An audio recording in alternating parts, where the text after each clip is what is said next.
1984 was a great year for movies. When you look at the top 10 highest-grossing films in North America, only 2 of them didn't get sequels. One, if you count the made-for-TV Splash 2. The romance continues with an all-new Splash 2 Sunday. And those weren't the only film franchises born in 1984.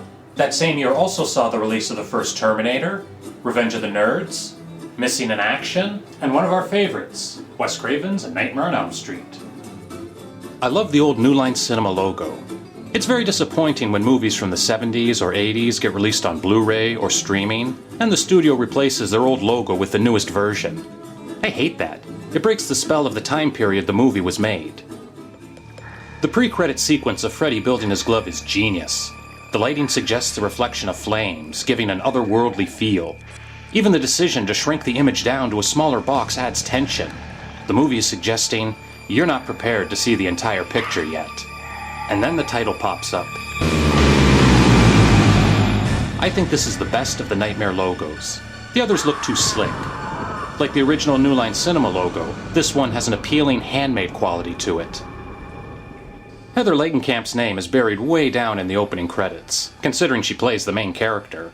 But of course, first-time viewers in 1984 didn't know that, because Nightmare follows the same structure of Psycho, where the woman we initially follow as lead character is abruptly killed off. Tina's been having nightmares, where she's haunted by this creepy, grotesque man. You okay, Tina? Her mother, who will apparently sleep with any bozo, Coming back to the sack, oh, what? isn't much help. The only support system she has is her group of friends. There's Nancy, who's book smart and daughter of the chief of police, making her Laurie Strode and Annie Brackett rolled into one. Then there's dorky Glenn, and Tina's hoodlum boyfriend, Rod. We got our mother's bed. You guys got the rest. I'm uncertain if Rod is an actual fellow high school student, or just some make-believe tough guy who has to date high school girls, because no mature woman would put up with his fucknuttery. I had a hard-on this morning when I woke up, Tina. Maybe he's just cutting class, but it's just as likely he's already got his GED. Hey, up yours with a twirling lawnmower. On edge because of her nightmares, Tina asked Nancy and Glenn to spend the night while her mother is away. I don't care for this broad bit of comedy with Glenn playing sound effects tapes to make his mother believe he's staying with his cousin. Listen, Ma, I gotta go. I think there's been an accident out front. Right. I'll call the police. Right, I'll call the police. First of all, he's a dolt. Why doesn't he just make like Michael J. Fox and tell her it's the TV? What? What's that noise? Is something the matter? Oh, no, Mom, that's just the TV. It sounds so real. It's Miami Vice. Well, what about Uncle Howard? This is an interesting Johnny Depp performance. He's very sincere and down to earth. He hasn't gotten mixed up with Tim Burton or hanging out with weirdos like Marilyn Manson yet. The character he creates is just a normal young kid. He's confident in his blandness. Oh, man. Midnight. Oh. Tina and Rod are getting it on, which gets Glenn thinking this might be his big chance to score with Nancy. Glenn, not now. But she puts him off.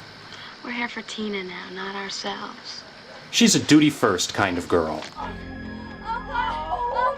Morality sucks. Tina's next nightmare is when we get our first good look at Freddy. It's a bit of a misstep.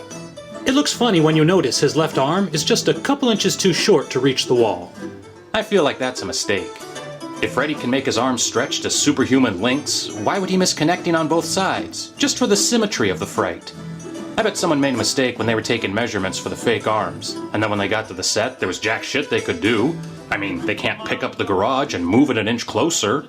It looked ridiculous. Jacques hated this thing, and with good reason. I was a little concerned that it was going to look too fakey, too cheesy, not scary enough.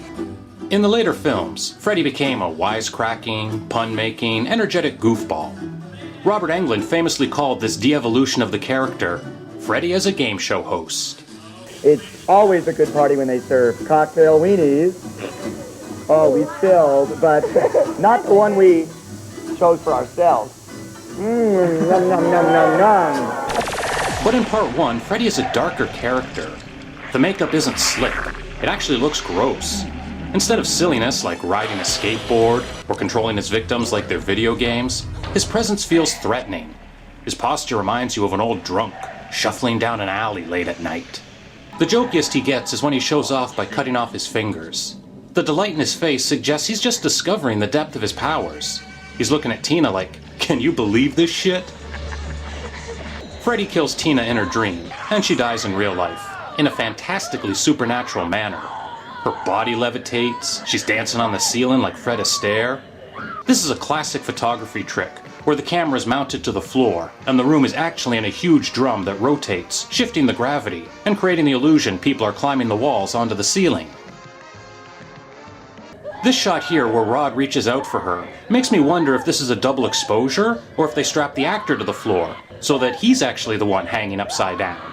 Police say the victim, 15-year-old Christina Gray, had quarreled earlier with her boyfriend, Rod Lane. Wow. Tina's only supposed to be 15 years old? That's like grade 10. She can't even drive a car. She's practically a child. I wonder, was it common for 15-year-olds to be so mature and worldly as she's portrayed? Or is that just the filmmakers being out of touch? I'm not gonna hurt you. I'm not gonna hurt you. Maybe it would have been better to say, "Psst, Nancy, can we talk?" Instead of dragging her into the bushes like it's about to be Last House on the Left. Is not always what is real. After the tragedy of her best friend's brutal murder, Nancy deals with her grief by sticking to her daily routine. Her teacher looks like she's supposed to be someone. Turns out that's Lynn Shay, the sister of the president of New Line Cinema. Later on, she'd be famous for her performances in There's Something About Mary and Kingpin. Because Nancy is having the same nightmares as Tina, she isn't getting much sleep. All it takes is 10 seconds of some goober reading boring Shakespeare before she nods off. Over the next few days, each time she dreams, Freddy comes after her. In Sam Raimi's The Evil Dead, there's a moment where a poster for Wes Craven's The Hills Have Eyes is seen hanging in the basement.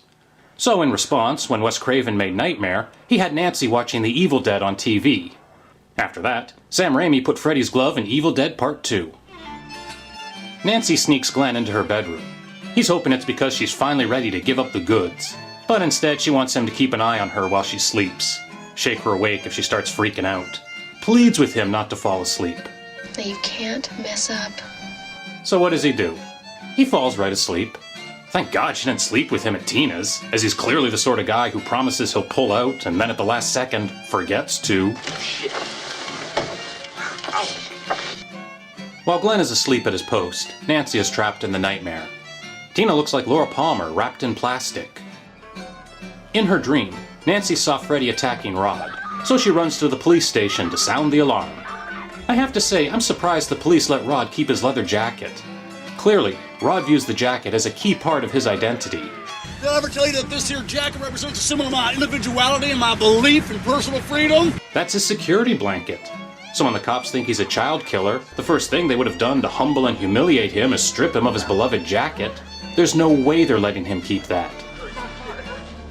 Rod gets one of the shittiest funerals I've ever seen in a movie. His life and his death attest to the Scripture's warning that he who lives by the sword shall die by the sword. Live by the sword, die by the sword? The priest just called him a murderer at his own funeral. Poor guy goes to the grave with a scarlet letter for something he didn't do. Nancy's dream doctor is played by the guy who does the voice of Roger Rabbit. For some reason, he gets billed in the credits ahead of Robert Englund. Some gratitude. Nancy discovers she can pull objects out of dreams, so she winds up with Freddy's hat.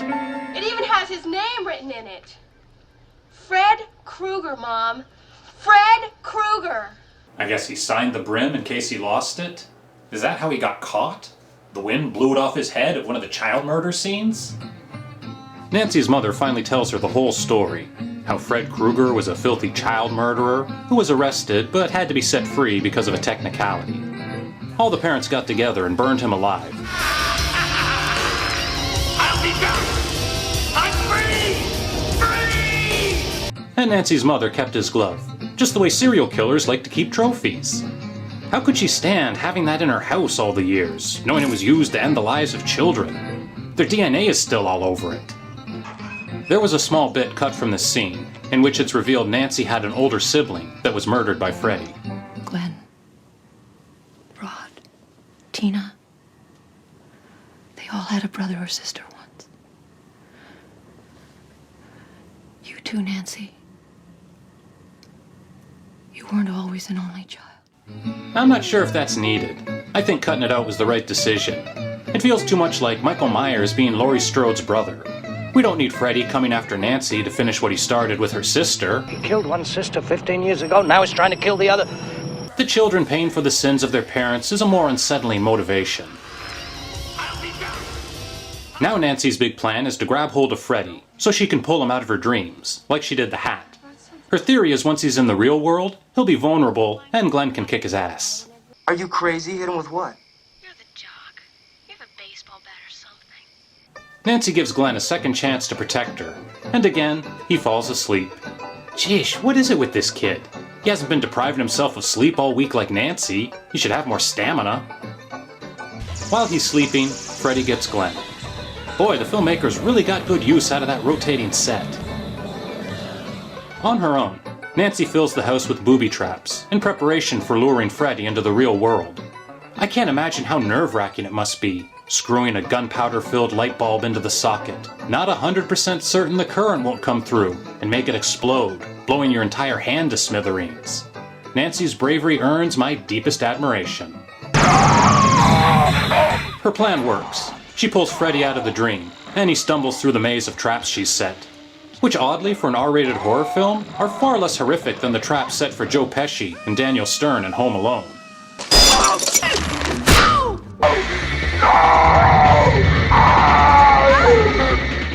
Every Burning Man in an 80s movie looked exactly the same. You had a stuntman wrapped in thick layers of padding, making the character he's doubling for suddenly look 70 pounds heavier. Still, a stuntman being set fire for real looks way better than the CGI flames we have nowadays. When we first saw this movie as kids, some of the effects looked bad to us. But watching the movie all these years later, they now look beautifully surreal. Like the tongue phone, or the mother's corpse lowering into the bed, or the body being pulled through the tiny window in the door. These are great images, and they truly look as if they came from a dream.